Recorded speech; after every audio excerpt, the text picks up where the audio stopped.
പ്രധാനമന്ത്രി നരേന്ദ്രമോദിയുടെ വാഹന വ്യൂഹം തടഞ്ഞിട്ട സംഭവം, ആ സംഭവത്തിൽ 25 പേർക്ക് അറസ്റ്റ് വാറണ്ട്. ഏതായാലും 3 വർഷം മുൻപ് നടന്ന രാജ്യവ്യാപകമായി ഒരു വലിയ പ്രതിഷേധത്തിനിടയാക്കി, അല്ലെങ്കിൽ ലോകം ശ്രദ്ധിച്ച ഒരു സുരക്ഷാ വീഴ്ച എന്ന് തന്നെ നമുക്കിതിനെ പറയേണ്ടി വരും. 2022 നടന്ന സംഭവമാണ്. പഞ്ചാബിലെ 2022 ജനുവരി 5 പഞ്ചാബിൽ ഫിറോസാപൂരിൽ നടക്കുന്ന ഒരു റാലിയിൽ പങ്കെടുക്കാനായി പോവുകയായിരുന്ന പ്രധാനമന്ത്രിയുടെ വാഹന വ്യൂഹത്തെയാണ് കർഷക നേതാക്കളും കർഷകരും തടഞ്ഞത്.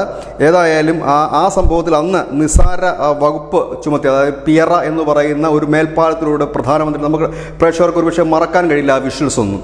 പിയറ എന്ന് പറയുന്ന മേൽപ്പാലത്തിലൂടെ പ്രധാനമന്ത്രിയും അദ്ദേഹത്തിൻ്റെ സുരക്ഷാ ഉദ്യോഗസ്ഥരും അടക്കുന്ന വാഹനവ്യൂഹം കടന്നു വരികയും മേൽപ്പാലത്തിൻ്റെ മധ്യഭാഗത്ത് വെച്ച് ആ വാഹനം 20 മിനിറ്റോളം നിർത്തിയിടേണ്ടി വന്നൊരു സാഹചര്യം. ആ സാഹചര്യത്തെ തുടർന്ന് പഞ്ചാബ് പോലീസ് അജ്ഞാതരായ ചിലർക്കെതിരെ ഒരു വഴിതടയലിൻ്റെ പേരിൽ ഒരു കേസ് എടുത്തിരുന്നു. പിന്നീട് വലിയ രീതിയിലുള്ള പ്രതിഷേധം ഉയർന്നതോടുകൂടിയാണ് 3 അംഗ SIT രൂപീകരിച്ചു. അവരുടെ അന്വേഷണത്തിലാണ് ഇപ്പോൾ കൊലപാതക ശ്രമം ഉൾപ്പെടെയുള്ള IPC 307 വകുപ്പ് ചേർത്തുകൊണ്ട് കർഷക സംഘടനാ നേതാക്കളടക്കം 25 പേർക്കെതിരെ arrest warrant പുറപ്പെടുവിച്ചിരിക്കുന്ന. Bharatiya Kisan union Krantikari വിഭാഗത്തിൻ്റെ നേതാക്കളുണ്ട്.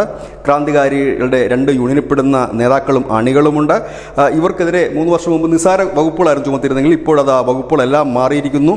IPC 307 കൊലപാതക ശ്രമം, 353 പൊതുപ്രവർത്തകനെ ആക്രമിക്കൽ, 341 തെറ്റായ നിയന്ത്രണം, 149 നിയമവിരുദ്ധമായി സംഘം ചേരൽ, 186 ചുമതല തടസ്സപ്പെടുത്തൽ. തുടർന്ന് ദേശീയപാത നിയമം കൂടി ചാർത്തിക്കൊണ്ടാണ് BKUവിൻ്റെ നേതാവ് ബൽദേവ് സിംഗ്, ലഖ്വീന്ദർ സിംഗ്, അവതാർ സിംഗ്, ഗ്യാൻ സിംഗ് തുടങ്ങിയ നേതാക്കളെയും 25 പേർക്കെതിരെയും അറസ്റ്റ് വാറണ്ട് പുറപ്പെടുവിച്ചിരിക്കുന്നത്. ഏതായാലും ഗുരുതരമായ സുരക്ഷാ വീഴ്ച, രാജ്യത്തിൻ്റെ മുൾമുളയെ നിർത്തിയ ഒരു 20 മിനിറ്റ് നേരമായിരുന്നു 2022 ജനുവരി പിയറ മേൽപ്പാലത്തിൽ നടന്ന സംഭവം. ഏതായാലും കുറ്റക്കാർക്കെതിരെ വലിയ വകുപ്പുകൾ തന്നെ ചുമത്തിയിരിക്കുന്നു എന്ന് തന്നെ പറയേണ്ടി വരും. വലിയ രീതിയിൽ തന്നെ അന്വേഷണം ആവശ്യപ്പെട്ടുകൊണ്ട് കക്ഷി രാഷ്ട്രീയ ഭേദമില്ലാതെ വലിയ പ്രതിഷേധങ്ങളും മറ്റും നടന്നിരുന്നതുമാണ്. News desk, news India Malayalam.